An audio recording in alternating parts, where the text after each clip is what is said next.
Good morning students. Online video classes series के पिछले video में हमने बात की थी फिनोल्स के बारे में और अपन ने देखा था कि फिनोल जो होता है वो एसिडिक नेचर शो करता है लेकिन दुर्बल अम्लीय होता है।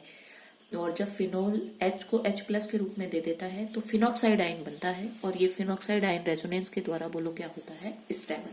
क्लियर, इसके बारे में अपन ने बात की थी। आज अपन देखते हैं कि फिनोल की अम्लता पर प्रतिस्थापियों का क्या प्रभाव पड़ता है। क्लियर, देखिए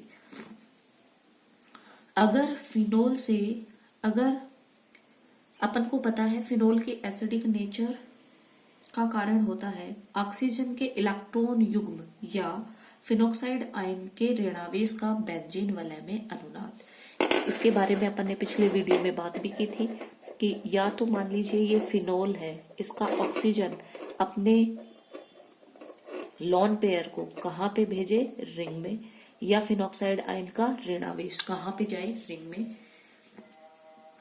अतः यदि इस बेंजीन वलय से जुड़ा हुआ प्रतिस्थापी समूह यदि इस अनुनाद को बढ़ावा देने वाला होगा तो फिनोल की अम्लता में वृद्धि होगी। इसके विपरीत यदि ये प्रतिस्थापी समूह अनुनाद का विरोध करेगा तो फिनोल की अम्लता बोलो क्या होगी, घट जाएगी। क्लियर।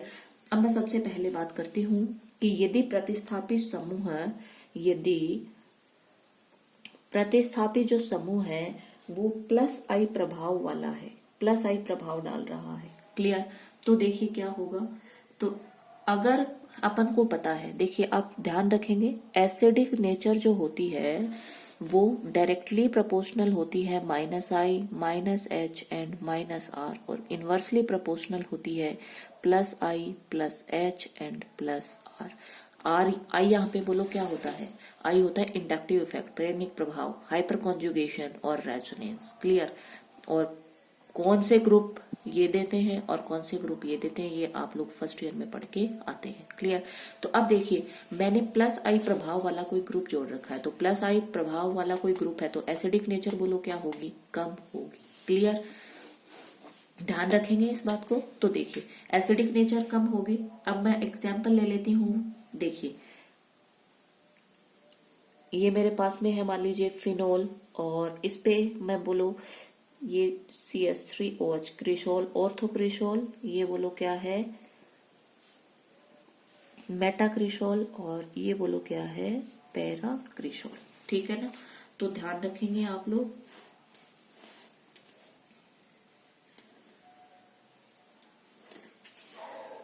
ऑर्थो, ये मेटा और ये पैरा, और ये बोलो कौन है, फिनोल।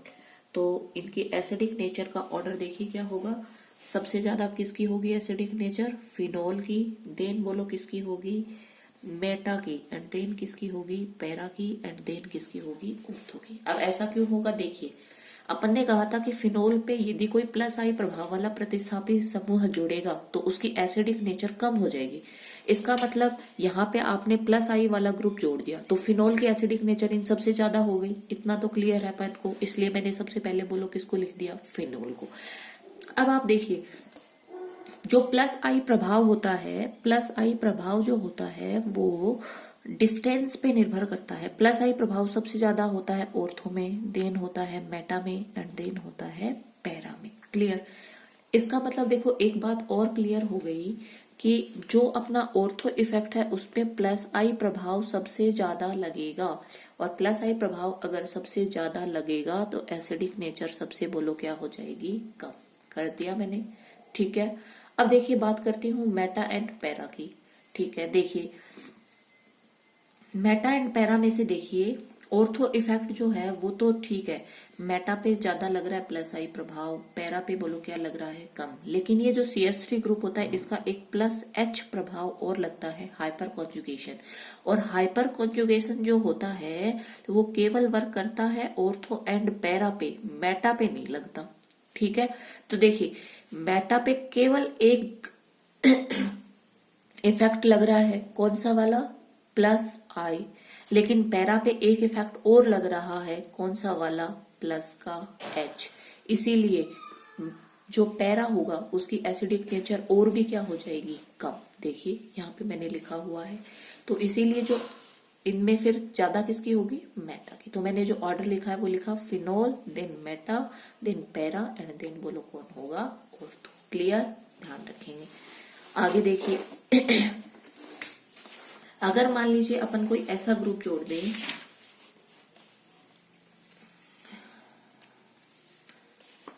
यदि प्रतिस्थापित समूह प्लस एम इफेक्ट वाला हो, मीसोमेरिक इफेक्ट वाला हो, तो देखिए क्या प्रभाव होगा। और जो ग्रुप प्लस एम प्रभाव देते हैं उनका प्रेरणिक प्रभाव भी पड़ता है, अर्थात प्लस एम प्रभाव डालने वाले समूह माइनस आई प्रभाव भी डालते हैं। देखिए कैसे, अब मैं फर्स्ट कंडीशन लेके चल रही हूं कि जब प्लस एम मीसोमेरिक इफेक्ट डोमिनेट करेगा किस पे, इंडक्टिव इफेक्ट पे। ध्यान रखेंगे जो ग्रुप प्लस एम प्रभाव डालते हैं वो कौन सा, इंडक्टिव इफेक्ट भी डालते हैं। जैसे कि मैं बता देती हूँ, NH2 ग्रुप है और कौन सा ग्रुप है, OCS3 ग्रुप। ये कुछ ग्रुप है जिनका, इनके पास चूंकि लॉन पेयर होते हैं इसलिए इनका कौन सा इफेक्ट भी लगता है, प्लस एम, लेकिन अपन को पता है इनकी विद्युत ऋणता ज्यादा है इसलिए इनका कौन सा इफेक्ट भी लगता है, माइनस इफेक्ट। क्लियर, ध्यान रखेंगे। देखिए अब मैं लिख लेती हूं आप लोगों के सामने। देखिए ये मैंने लिखा फिनोल, फिनोल की ऑर्थो स्थिति पे बोलो अपन क्या जोड़ लेते हैं, NH2 ग्रुप जोड़ के बता रही हूँ, ऑर्थो पे है। यहाँ पे बोलो क्या पे जोड़ देती हूँ, मेटा पे, और एक अपन कहाँ पे जोड़ लेते हैं, पैरा पे। क्लियर, अब देखिए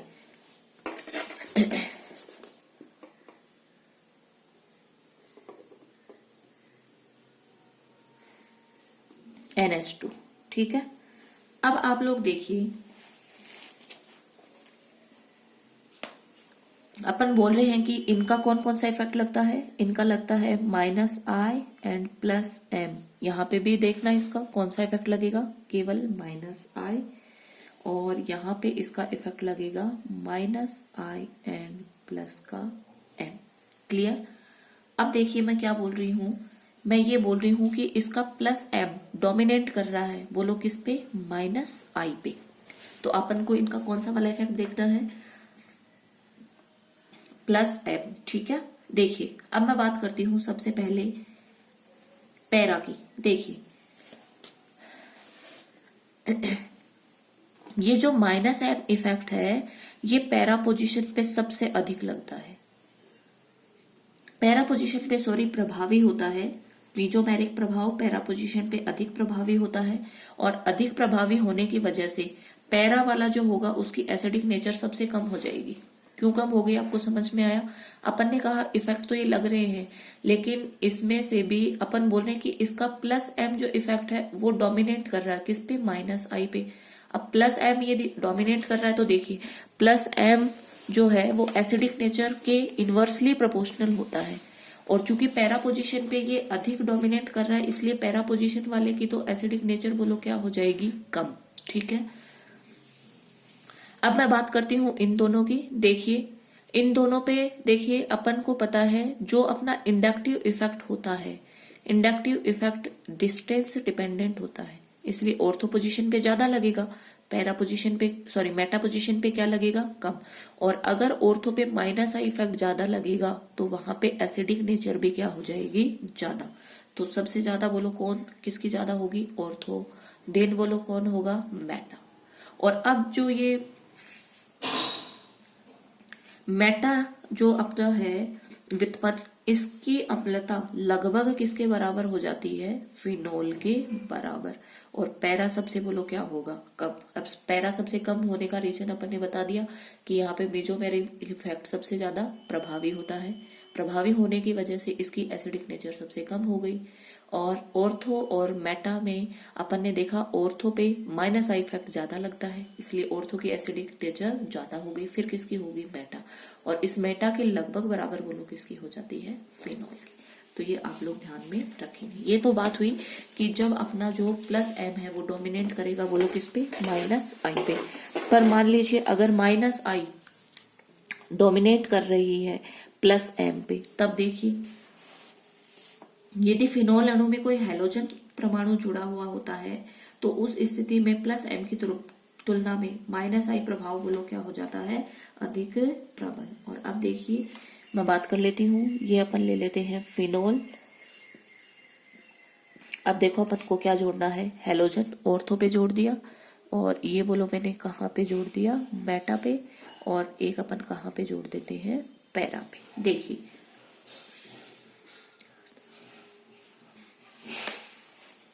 अब देखिए यहाँ पे अपन को पता है माइनस आई इफेक्ट बोलो क्या करेगा, डोमिनेंट करेगा, और माइनस आई इफेक्ट जो होता है वो डिस्टेंस डिपेंडेंट होता है। सबसे ज्यादा कहाँ पे लगता है, ऑर्थो पे, देन कहाँ लगता है, मेटा पे, देन कहाँ लगता है, पैरा पे, और फिर बाद में कौन आ जाएगा, फिनोल। क्योंकि माइनस आई इफेक्ट वाला ग्रुप है तो फिनोल की एसिडिक नेचर को बढ़ाएगा।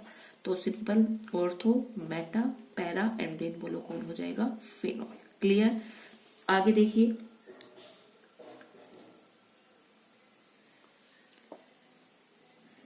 यदि प्रतिस्थापित समूह है कोई, ये तो प्लस एम की बात की अपन ने, यदि माइनस एम प्रभाव डालने वाला हो तो देखिए क्या होगा, माइनस एम प्रभाव डालने वाला हो यदि कोई प्रतिस्थापित हो, यदि फिनोल अणु से जुड़ा हुआ प्रतिस्थापित माइनस एम प्रभाव डालने वाला होता है तो वह फिनोलिक ऑक्सीजन परमाणु के एकाकी इलेक्ट्रॉन युग्म अथवा फिनोक्साइड आयन के ऋणावेश को अनुनाद के द्वारा विस्थानीकृत करके अणु को स्टेबलाइज कर देता है, और इस प्रकार फिनोल की अम्लता बहुत अधिक बढ़ जाती है।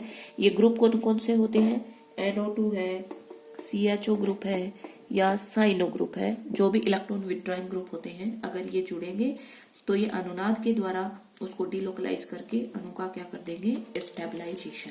क्लियर। कैसे करेंगे देखिए मैं एक बार आप लोगों के सामने दिखा देती हूँ। ये मैंने ले लिया फिनोक्साइड आयन, और इसकी पैरा पोजीशन पे मैंने कोई जोड़ दिया इलेक्ट्रॉन विड्रॉइंग ग्रुप, और अब देखिए जब अनुनाद होगा तो ये इधर और ये इधर, इसमें रेजोनेटिंग स्ट्रक्चर्स की संख्या बढ़ जाती है। देखिए ये डबल बॉन्ड O, ये माइनस, ये and double bond O। Clear. और अब ये इधर तो ये इधर और ये इधर। क्लियर। और जब ऐसे होगा तो इसकी रेजोनेटिंग स्ट्रक्चर देखिए कैसे दिखाएंगे अपन लोग। ये पहले एक ही बार देखिए, तो ये बनेगा डबल बॉन्ड O, ये इधर, और ये हो गया माइनस और and minus and double bond O and ये और ये। और अब देखिए ये ऋणावेश जो है, ये ऋणावेश आए इधर तो ये आएंगे इधर, और जैसे ये इधर आएंगे देखिए क्या बनेगा, डबल बॉन्ड O ये, और अब यहाँ बन गया डबल बॉन्ड N, और ये हो गया ऑक्सीजन माइनस एंड ये एंड ये। क्लियर। और अब देखिए कैसे होगा, यहाँ पे आप देख सकते हो डिलोकलाइजेशन बढ़ गया।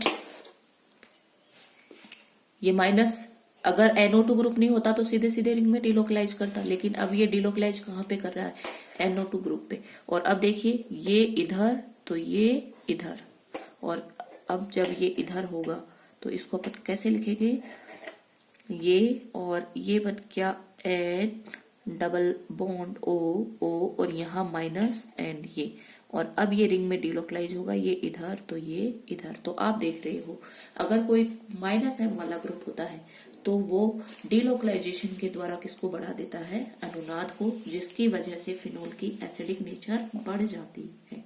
क्लियर। ध्यान में रखेंगे।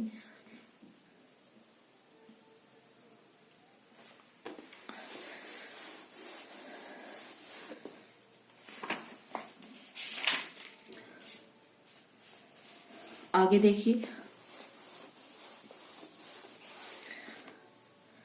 फिनोल की वो अभिक्रियाएं जो OH समूह के साथ में समान होती हैं। सोडियम धातु के साथ में अपन ने देखा था कि फिनोल जब सोडियम धातु के साथ में अभिक्रिया करते हैं तो यहाँ से सोडियम फिनॉक्साइड आयन बनते हैं, साथ में कौन सी गैस मुक्त होती है, हाइड्रोजन। क्लियर। ये बात अपन ने की थी। अब देखिए इसका एल्किलीकरण अथवा ईथरीकरण देखिए, क्षारीय विलयन में फिनोल की एल्किल हैलाइड के साथ अभिक्रिया करवाते हैं तो एरोमेटिक ईथर बनते हैं। देखिए C6H5OH और एल्किल हैलाइड के साथ अभिक्रिया करवानी है क्षारीय माध्यम में, तो यहां से देखना क्या बनेंगे, OR। क्लियर। इनको अपन बोलते हैं एरोमेटिक ईथर। क्षारीय माध्यम में फिनॉक्साइड आयन नाभिक स्नेही की भांति व्यवहार करता है और एल्किल हैलाइड के हैलाइड आयन को प्रतिस्थापित करके नाभिक स्नेही उत्पाद देता है। देखिए कैसे, C6H5 ऑक्सीजन माइनस, क्षारीय माध्यम में H ले लेगा, फिनॉक्साइड आयन बन जाएगा और अब RX और इस पे अटैक, और जैसे ही अटैक होगा संक्रमण अवस्था बनेगी। देखिए C6H5O और ये वाला बंध बन रहा होता है और ये वाला बंध टूट रहा होता है। क्लियर। और इसको अपन बोलते हैं संक्रमण अवस्था। क्लियर। और अब यहां से क्या बन जाएगा, C6H5OR, जिसको अपन बोलते हैं फिनोलिक ईथर। अब देखिए, अगर ये एल्किल हैलाइड आप C2H5Br लेते हैं तो यहाँ पे देखना क्या बनेगा, C6H5O और यहाँ पे क्या जुड़ जाएगा, C2H5, जिसका नाम होता है फेनिटॉल। क्लियर। और अगर ये एल्किल हैलाइड आप CH3Br लेते हैं तो देखना यहाँ से जो फिनोलिक ईथर बनेगा वो C6H5OCH3, जिसको अपन बोलते हैं एनीसॉल। ध्यान में रखेंगे इनको आप। फेनिटोल कब बनेगा, जब एल्किल हैलाइड कौन सा लोगे, एथिल ब्रोमाइड, और जब मैथिल ब्रोमाइड लोगे तो क्या बनेंगे, एनीसोल। और एरोमेटिक ईथर बनने की अभिक्रियाएं, इनका उपयोग जो होता है वो फिनोलिक समूह के प्रोटेक्शन में किया जाता है। Very very important. जो अपना फिनोलिक ग्रुप होता है उसको अगर अपन को प्रोटेक्ट करना है, उसको परिरक्षित करना है, तो उसके लिए अपन इन अभिक्रियाओं को काम में लेते हैं। क्योंकि ये ईथर जो बने हुए फिनोलिक ईथर हैं, ये अम्ल के साथ अपघटित हो जाते हैं और वापस क्या दे देते हैं, फिनोल। क्लियर। ध्यान रखेंगे।